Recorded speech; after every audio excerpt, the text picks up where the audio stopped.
Pelanggan mengamuk, apa nak buat? Nombor satu. Kalau dia datang menyerang ke office kita, apa nak buat?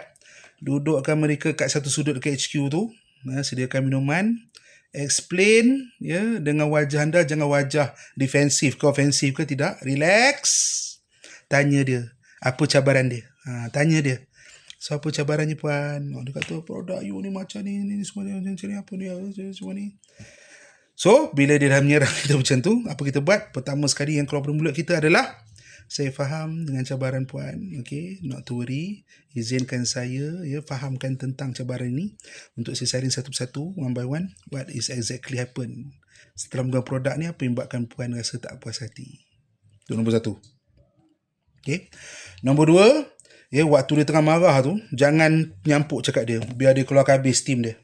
Dia keluar habis steam dia semua tu, dia akan orang kata, bagi dia lega lah, bagi dia dapat orang kata menyampaikan hasrat yang tak puas hati tu kan. Okay. So, kita pun angguk, jangan menjawab, jangan beta cakap dia, jangan patahkan serangan dia. Kita exactly tulis satu-satu apa cabaran dia. And then kita bagi solution setiap satu cabaran dia. Kalau dia nak minta ganti balik, gantilah balik. Nak minta wang dia kembalikan, bagi balik duit dia. Tapi kalau kita ada cabaran dari segi nak mengembalikan barang dan wang itu, kita explain dia betul-betul. Produk ni, dia macam-macam ni.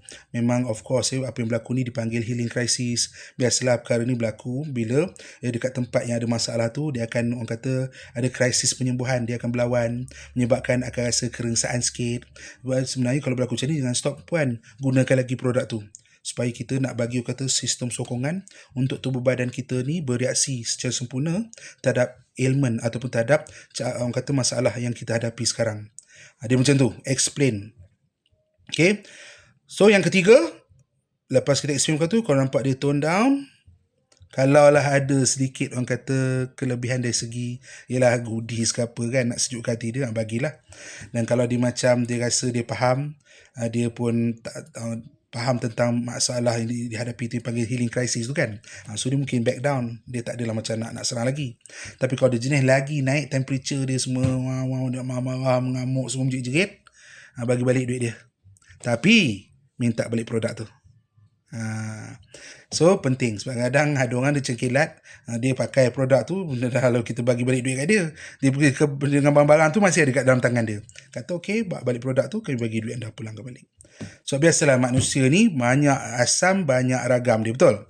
Tapi kalau anda nak tahu lanjut tentang how to handle this kind of people, which is good actually, mematang kita, sila tekan ataupun sila pergi pada pautan yang kita sertakan pada posting ini.